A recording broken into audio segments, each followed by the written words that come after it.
their world and make it much smaller.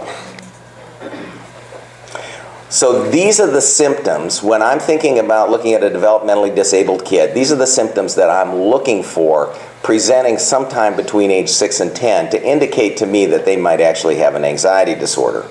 Just like these kids scan the outside world, they're chronically scanning their body. They do a systems check, if you will. And you know our bodies make all kinds of sounds, and they've got little gurgles here, and there's a ringing there, and all kinds of complicated stuff happens. And anxious children tune into that, get concerned about that, seek reassurance about, and engage their families around it. So what physical symptoms do I look for? They get headaches. They get stomach aches and bowel problems. They're often sick in the morning and have difficulty falling asleep at night. They have a frequent urge to urinate or defecate. How many school teachers are here today, or school personnel? These are the kids who always have to go to the bathroom before the test is administered. They're up out of their chair running off to seek some relief. Shortness of breath, chest pain or tachycardia. These kids don't have coronary artery disease, but they do go like this every once in a while because they're feeling that discomfort in their chest. They have a very sensitive gag reflex. Many of these kids worry about vomiting. They, you know that lump in the throat that some of us get before? Well, these kids, anxious kids, have softballs in their throat. It makes it difficult for them to swallow pills. It makes it difficult for them to sometimes eat chewy foods. So some of the kids that we see in the spectrum, they have food sensitivities in their mouth, but this is really more about a swallowing, gagging kind of concern, and differentiating that food texture sensitivity from one that is associated with swallowing more solid foods or gagging is something that's important to differentiate. These kids often have growth inhibition. Anxious kids are smaller than other kids. And the idea there, nobody really knows why, but these kids sleep so poorly that it may actually impact growth hormone secretion during the nighttime, and it may actually impact their growth. They get dizzy and lightheaded. They're tense and tired at the end of the day. Most kids come home after a school day and they're ready to blow off some steam. Anxious kids come home and take to the couch. They've been holding on to their anxiety all day. They're completely worn out and they need to rest. Some of the explosive outbursts we hear from families after school are really related to increasing expectations for non-school activities after school, and these kids actually needing some real downtime in order to kind of rest up from hanging on to their anxiety all day. These are two of my favorite symptoms, derealization and depersonalization.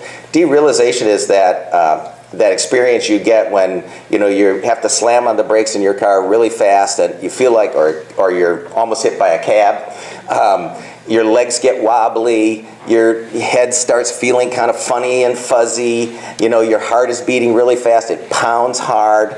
That kind of experience of feeling unreal is something that happens to people with anxiety, but without necessarily any environmental trigger. It just happens spontaneously within them.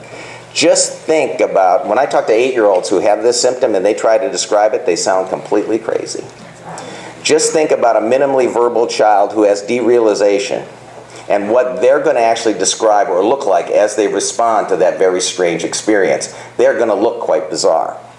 Similarly, depersonalization, that experience you have when you're at a party or something and you spill something on somebody else and you stand outside yourself and you look at yourself and you say, boy, you are really clumsy and stupid.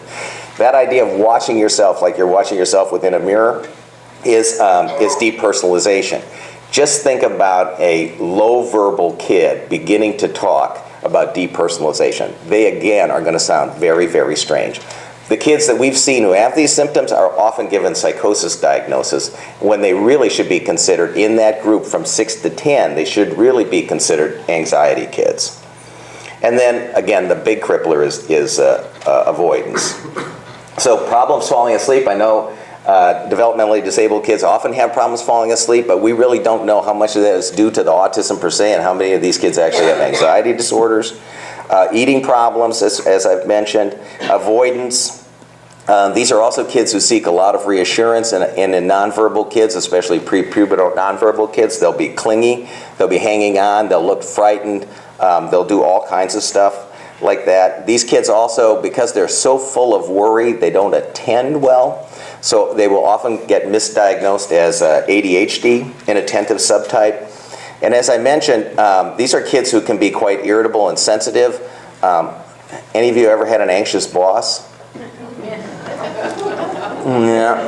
Yeah, you know, they come in your office, they put some pressure on you to get it done. They gave you a 2-week deadline last week, now it's 5 days, and you know, this afternoon it's going to be 2 days, and what they want is really now, and their anger and irritation and sensitivity rises to the point where they actually might lose control. That's essentially what happens with anxious kids in their interactions with their families. Families will accommodate to a point, but because that accommodation doesn't result in a decrease in internal anxious state, the kids ramp up their behavior and become explosive over time. And it's not necessarily pervasive. So you see kids who are anxious who look just fine, and then you put them in a triggering situation and they don't. These are the treatments really for anxiety disorders. This is the cognitive behavioral therapy that is very effective. And these are the medications that we know have some efficacy. The ones in bold are actually the medicines where there's actually some data to suggest that they're effective. I'm going to shift a little bit. So when we see kids who have aggression, developmentally disabled kids who have aggression, you know, you can think about, is that an impulse control problem, and is that ADHD? Is that anxiety like I just described because they're getting explosive in the context of experiencing overwhelming anxiety? Is this related to mood dysregulation? And again, part of that is looking at family history. Some of that is looking at the time of onset of symptoms. We see repetitive behaviors. Is that OCD? Some of these kids actually have tics in addition to their stereotypies. But oftentimes what you see in developmentally disabled kids is perseverative behaviors, not necessarily obsessive compulsive disorder. So these have really bona fide and straightforward treatments. Perseveration is a much more difficult treatment or symptom to treat.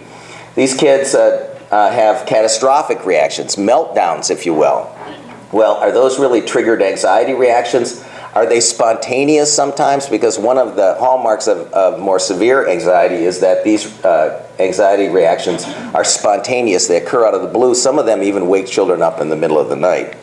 And then we see lots of rigidity. Is that really due to OCD, or is that due to anxiety?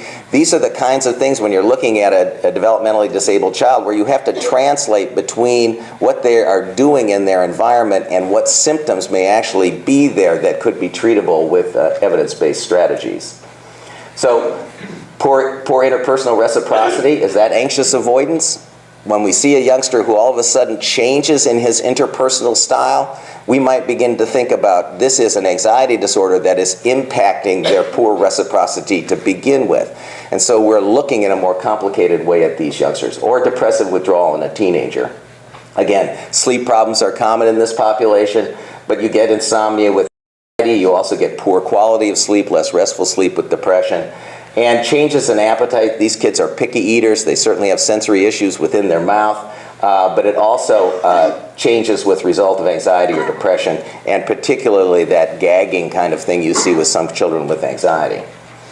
So what treatments of anxiety disorders have occurred in treatment trials have developed? None. And the reason for that is there is no methodology to evaluate the kinds of anxious symptoms that I'm talking about in the developmentally disabled. We have been lumping for way too long.